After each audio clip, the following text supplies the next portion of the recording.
শুভ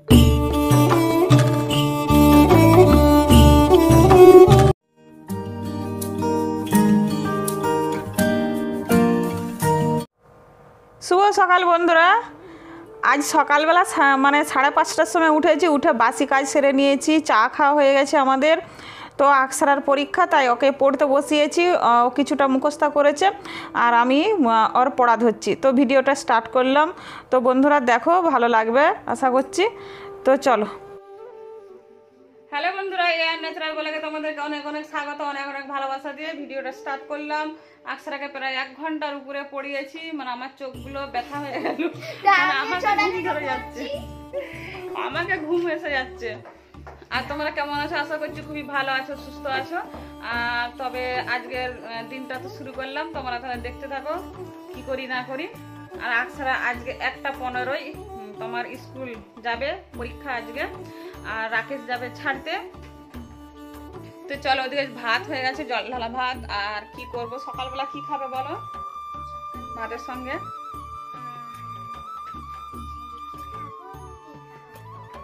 ওইটাই তো সমস্যা। কিছু অপশন দাও। আলু ভাজা করে দিচ্ছি। আর কিছু অপশন? আর কিছু নাই, ডাল নেই, ডাল শেষ হয়ে গেছে। তো ডাল অর্ডার তো হয়ে গেল। যে তুমি क्या खाया দিয়ে বলবে, যে কিছু একটা নাম বলবে, যে তারপর বলবে घर में नहीं है यही बना है यही खाना पड़ेगा। तो मैं पूछा क्यों? তোমার দাদা ভাই বাজার নিয়ে আসছে। তোমার রাকেশ আকসারা খাবে আজকে পনিরের তরকারি খাবে। হ্যাঁ আচ্ছা দেখাবো। তো রাকেশ আকসারা খাবে পনিরের তরকারি। আমাদের মাছ আনতে বলেছিল, তো ইলিশ মাছ এনেছে। ছোটটা, খুব বড়টা নয়, বড়টার অনেক দাম। আর ছোটগুলোর একটু কম দাম বলে কম করেই নিয়ে এসছে। শুধু আমার রাকেশ আকসারা ইলিশ মাছ খায় না, তোমার দাদা ভাই আবার পনির খায় না। এগুলো হচ্ছে সমস্যা। তো যাই হোক, ওরা যেটা খাবে সেটা নিয়ে এসছে, আর তোমার দাদা ভাই যেটা খাবে সেটা নিয়ে এসছে, এই আর কি। তো রান্না বান্না এখন শুরু করব। আর এই যে আকসারা কি দেখাচ্ছে দেখে নাও। এই যে ওর আব্বু বানিয়ে দিয়েছিল একটা পিচ বোর্ড, মানে এই যে এরকম টাইপের, এইটা ওর দাদার। তো এরকম টাইপের একটা বানিয়ে দিয়েছিল বাড়িতে, ওইটা ভেঙে গেছে। তো ভেঙে যেতে এই যে এইটা এনে দিয়েছে, আবার কালকেই এনে দিল। এটা নতুন একদম, এটা পরীক্ষা দিতে যাবে। চলো, বাজার থেকে আসার পরে ইলিশ মাছটা আর তোমার পনিরটা ফ্রিজে রেখে দিয়েছিলাম। আর ওদিকে আমার সবজি অলরেডি সব কাটা হয়ে গেছে। পেঁয়াজ, আদা, রসুন সব অনেকখানি করে কেটে নিয়েছি। ওই তোমার 3টে তরকারি হবে, 3টে তরকারির মানে মশলা একসঙ্গে করে নেব। আর বলে দেবো কি কি কেটেছি। দেখো, পনিরটা নিয়ে এসে আর ছোটো ছোটো করে পিস করে নিচ্ছি। আর তোমার এই পনিরটা খুব একটা ভালো নয়, মানে ভেঙে ভেঙে যাচ্ছে, মানে একটা টান টান যে ভাব ওইটা নয়, একটা খুচরো হয়ে যাচ্ছে। তো পনিরটা কেটে সাইডে রেখে দিলাম। এবার ইলিশ মাছটা তো ধুয়ে নেবো। ইলিশ মাছটা আজকে 500 টাকা কেজি পেয়েছে, তো কিছুটা নিয়েছে। আর ইলিশ মাছের বড়োটাই ভালো, এই ছোটোটাই মানে খুব একটা স্বাদ লাগে না। দেখো, ধুয়ে নুন হলুদ মাখিয়ে দিয়েছি। আর এইদিকে মশলাটা রেডি করে নেবো। আদা, রসুন, পেঁয়াজ সব দিয়েছি। আর রোজের মশলা জিরা, ধনা, লঙ্কা, হলুদ দিয়ে আর একটু তোমার জল দিয়ে আর দেখো পেস্ট বানিয়ে নিয়েছি। তো দেখো, আলুটা সিদ্ধ করে আর তোমার ভেজে নিচ্ছি। এই সিদ্ধ করা আলুটাই যাবে তোমার কাঁঠাল আর ঝিঙে কুটে রেখেছি, ওতে যাবে অর্ধেকটা, আর অর্ধেকটা যাবে পনিরে। সিদ্ধ করে আলুটা ভাজলে খুব ভালো হয়, আর তরকারিটা খুব ভালো হয়। তো যাই হোক, দেখো এদিকে ভাজা হয়ে যেতে তুলে নিচ্ছে। আর এদিকে গরম মশলা আর তেজপাতা দিয়ে দিচ্ছি ফোড়নে, পনিরটা রান্না করব।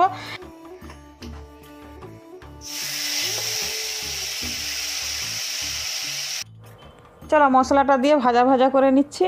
আর এইদিকে 2 পিস মাছ ভেজেছিলাম আমার জন্য, তোমার দাদা ভাইয়ের জন্য। তোমার দাদা ভাই ভাত খেয়ে নিয়েছে, আকসারাও খেয়ে নিয়েছে। আলু ভাজা, মাছ ভাজা দিয়ে। এটে রাকেশের ভাত, রাকেশ পড়তে গিয়েছিল, ও চলে এসছে, ওকে দিয়ে দিচ্ছি। চলো, রাকেশকে ভাতটা দিয়ে দিয়েছি। এদিকে মশলাটা কষানি হচ্ছে। আকসারা ভাত খেয়ে একটু বসে আছে। এই সময় ভাবলাম একটু রান্নাটা তাড়াতাড়ি করে সেরে নিই, কেননা সকাল থেকে পড়ছিল। তো একটু ভাত খেয়ে এখন একটু বসে আছে। বলে না, চাপ পড়লে বাপ ডাকে, সেরকম। তো এখন স্কুল খুলেছে, চাপ পড়েছে, পরীক্ষা চলছে, তো চাপ পড়েছে, বাপ ডাকছে, এই ব্যাপার আর কি। তো তো কতদিন ধরে বসা আছে, যে খুব একটা মানে ভালো যে মন দিয়ে যে পড়বে সেরকম তো পড়া হচ্ছিল না। স্কুলটা খুললে তবে তো পড়া হবে, এটা সবাই জানে। তো সত্যি চাপ পড়লে বাপ ডাকে, এখন তো পরীক্ষা আবার আরও চাপ পড়ে গেছে, ডবল চাপ। তো ও একটু আরাম করুক, আমার এইদিকে তখন রান্না হয়ে যাবে। তো এই মশলাটা কষানি করছি, চলো তেল ছেড়ে আসলে তবে আলুটা দেবো। চলো আবার তোমার সঙ্গে পরে দেখা করছি, কথা বলছি। দেখো ভালোভাবে মশলাটা কষানি হয়ে যেতে এরপর আমি দিয়ে দিলাম আলুগুলো ভালোভাবে কষানি হয়ে যাওয়ার পর জল দিয়ে দিলাম। জল দেওয়ার পর পনিরটা দিয়ে দিলাম। পনিরটা দেওয়ার পর এবার কি করব, একটু নুন দেবো, নুন কেননা দেওয়া হয়নি, তো নুন দিয়ে দিলাম। নুন দিয়ে একটু ফোটানি ভালোভাবে করব। দেখো এরপরে এবারে চা বানিয়ে নিয়েছি তোমার দাদাভাইয়ের জন্য। তোমার দাদাভাই এখন যাবে দোকান, প্রায় 10টা বেজে গেছে। তারপর এবারে একটু চিনি দিয়ে দেবো। তো পনিরটাও ভালোভাবে মানে গ্রেভির সঙ্গে মিশে গেছে, আলুটাও ভালোভাবে মাখা মাখা হয়ে গেছে। একটু চিনি আর একটু গরম মশলা দিয়ে এবারে একটা ডাবুতে নামিয়ে ফেলবো। আর আমি তাড়াতাড়ি করছি খুব, কেননা আকসারের কাছে বসে থাকতে হবে আর পড়াটা দেখতে হবে। তো চাপটা সত্যি আমারও বেড়ে গেছে স্কুলটা খুলে যাওয়ার পর। তো স্কুল খুলেনি তখন এতটা কিছু মনে হয়নি, স্কুল খুলে যাওয়ার পরে ভালোও লাগছে আর এদিকে চাপও বেড়েছে আর কি। তো চলো এদিকে পনিরটা হয়ে গেছে। আর সেম মশলা দিয়ে বলে আর কিছু দেখালাম না, এই যে সরষে বাটা দিচ্ছি, একটু সরষে বাটা দিয়ে একটু এই যে কষানি হয়ে যাওয়ার পর একটু জল দিয়ে দেবো, জলটা দিয়ে সিদ্ধ করে নেবো ভালোভাবে। আর সেম মশলা বলে আর কিছু দেখালাম না, বুঝতে পারলে বন্ধুরা। তো চলো এবার আমি একটু নুন চেক করে নিচ্ছি। দেখো আগেকারের মানে গৃহিণীদের মতন আমি নুন চেক করে নিচ্ছি। চলো আমি এবারে একটু জল ঢালা ভাত খেয়ে নিই, এই তরকারিটা হলে তারপরে ইলিশ মাছটা রান্না করবো। ওই দিকে আকসারা পড়তে বসে গেছে, বুঝবে।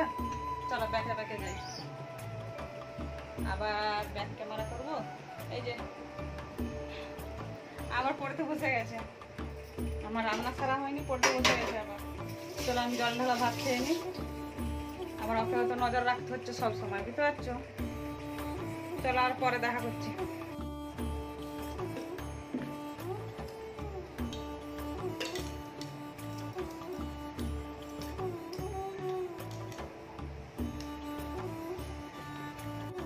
আমার কিছু থাক নাই থাক কিন্তু মানে আলু মাখাটা লাগবেই, মানে এই রাতে আর সকালবেলা আলু মাখাটা নাহলে আমি ভাত খেতে পারি না।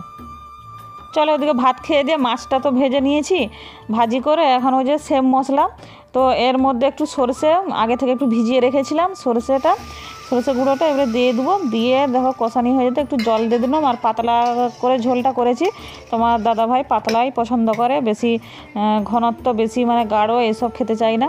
এরপরে মাছটা দেখো তো আমাদের দুজনের মতন ছেড়ে দিচ্ছে, আর যা আছে রাতে হবে এখন।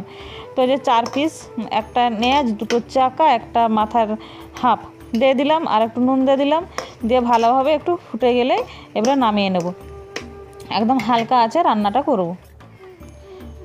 তো বন্ধুরা এখানে জামা কাপড় পরা আছে, কাচতে হবে, আর ঘর মুছানি হয়নি। এই যে এখানে জামা কাপড় পরা আছে, কাচতে হবে।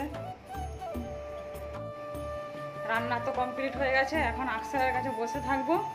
পড়া হলে মানে পড়া হয়ে গেছে, শুধু রিভাইজ চলছে, চোখগুলো না চলছে, বুঝতে পারছো। তো রান্নাটা কমপ্লিট হয়ে গেছে, আমি এখানে বসে থাকি, ঘর মুছানি, তারপর চান করা, কাপড় কাচা, এগুলো সব পরে করবো। যখন আকসারা চান করতে উঠবে তখন করবো সব। এখন বসে বসে দেখি, এখন তাকিয়ে থাকতে হবে না, আর পড়া হবে না। হাসি দেখা হবে, ওকে আবার হাসি পাচ্ছে। উঠো উঠো উঠো। তো এখন রাখছি, আবার পরে দেখা করছি। হ্যাঁ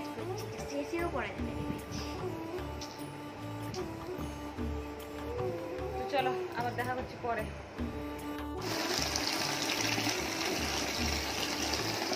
11:30 বন্ধুরা, 11:30টার সময় আকসারার পড়া কমপ্লিট করে উঠে আকসারা চান করছে নিচের বাথরুমে। আমি চলে আসলাম ছাদে, বলি ছাদে এইখানেই কাপড়গুলো কেচে চান টান করে মেলে দিয়ে একদম নিচে নামবো। আর ওইদিকে ভাত বসিয়ে দিয়েছি।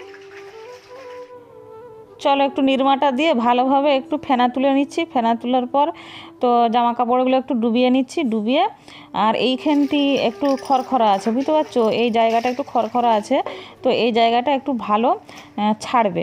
তো তাই আমি এই জায়গাটাই বসলাম। তো এই জায়গাটাই আগে কেচে নেবো, কেচে তারপরে ভিতর দিকে যেয়ে তোমার ধুয়ে নেবো। তো ওই দিকে কী করেছি, তো আকসারা চান করছে, চান করছে, তো আকসারা জামা কাপড়গুলো নিয়ে চলে এসেছি, একসঙ্গে সব ধুয়ো হয়ে যাবে। আর তারপরে ওদিকে ভাত বসিয়ে দিয়ে এসেছি। ভাত বসানোর আগে কিন্তু ঘরটা মুছানি করে নিয়েছিলাম। তো একা হাতে মানে টপ টপ টপ টপ পরপর সব কাজ হচ্ছে, প্রত্যেক কাজটাই কিন্তু আর তোলা হচ্ছে না, বুঝতে পারছো? তো ভিডিও অনেক বড় হয়ে যাবে আবার সব কাজটাই তুলে ধরলে। তো দেখো এদিকে খড়খড়ানি জায়গাটায় আমি আর জামা কাপড়গুলো খুব সুন্দর করে কেচে নিয়েছি। আর তোমার দাদা ভাইয়ের মানে প্যান্টটিতে অনেক ময়লা, ওতে বাটি সাবান লাগবেই। ওর জামা কাপড়গুলো মানে বাটি সাবান লাগে, আকসারার আমার রাকেশের এতটা লাগে না। তো শুধু স্রেফ ওর জন্যই শুধু বাটি সাবান কেনা হয়, কেননা ওই দোকানে বসে থাকে তো জামা কাপড়ে একটু বেশি ময়লা হয়। তো ভালোভাবে দেখো এই খড়খড়ানি জায়গাটা ভালো করে আমি ধুয়ে নিচ্ছি। আর এখানে বাটি সাবানটা মানে দাগ হয়ে গেছে, একটু চাপা পড়তে একটু দাগ হয়ে গেছে। তো ওখানটি হড়হড়িয়ে এখন যদি বাথরুম কেউ ঢুকে পড়ে যাবে, তো ওইখানটি ভালো করে পায়ে করে ঘষে দিচ্ছে আর ভালো করে পরিষ্কার করে ধুয়েও নেবো।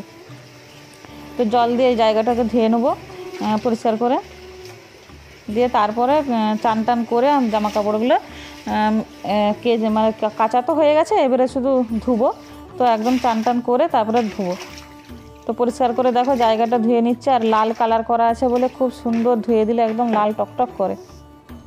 দেখো বন্ধুরা, চান টান করে কাপড় মেলে দিয়েছি এই চালাটার নিচেই। আর রোদে মেললাম না, কখন বৃষ্টি চলে আসবে বলা মুশকিল। তো চান টান করে এইখানেই মেলে দিলাম। রোদ বেরালো তাপে শুকিয়ে যাবে, আর বৃষ্টি আসলেও লাভে লাভ থাকবো, বৃষ্টিতে ভিজবে না কাপড়। চলো নিচে যাই, ভাত হচ্ছে।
তো ছাদ থেকে নেমে 4টে খেজুর নিয়েছি, আমি একটা খেলাম, আকসারাকে 2টো দিলাম, আর একটা খারাপ বেরিয়ে গেছে, মানে একদম শুকনো আর কি।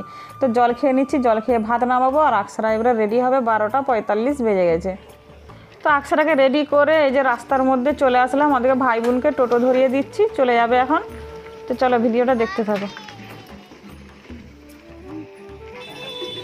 টাটা।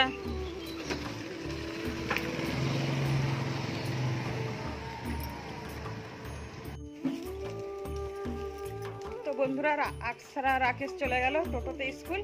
আর এই যে আমি বাজার করে এখন যাচ্ছি। আটা থাকেনি, এই 2 দিন তো রুটি হয়নি, তো আটা থাকেনি, আটা নিয়েছি, মুসুরির ডাল নিয়েছি। চলো এখন ঘরে যাই। তো বন্ধুরা ঘরে চলে এসেছি। দেখো আমি 100 টাকা নিয়ে গেছিলাম, 4 টাকা ফেরত এসছে। তো বন্ধুরা আর ভিডিওটা বাড়াবো না, ভিডিওটা কিন্তু আমি করেছি, কিন্তু 2 পার্টে ভাগ করে নিচ্ছি, কেননা ভিডিওটা 14 মিনিটের পার হয়ে গেছে। তো ভাবলাম 2 পার্টে ভাগ করে নেব। আর দেখো এই যে বাবুজি কেক নিয়েছি, প্যাটিস নিয়েছি, মুসুর ডাল, আটা। তো ভিডিওটা কেমন লেগেছে অবশ্যই কমেন্টে জানাবে। আর নতুন হলে চ্যানেলটি সাবস্ক্রাইব করে এই দিদি ভাইটার পাশে থাকবে। তো তোমরা সুস্থ থাকবে, ভালো থাকবে, রাখছি আজকের মতো।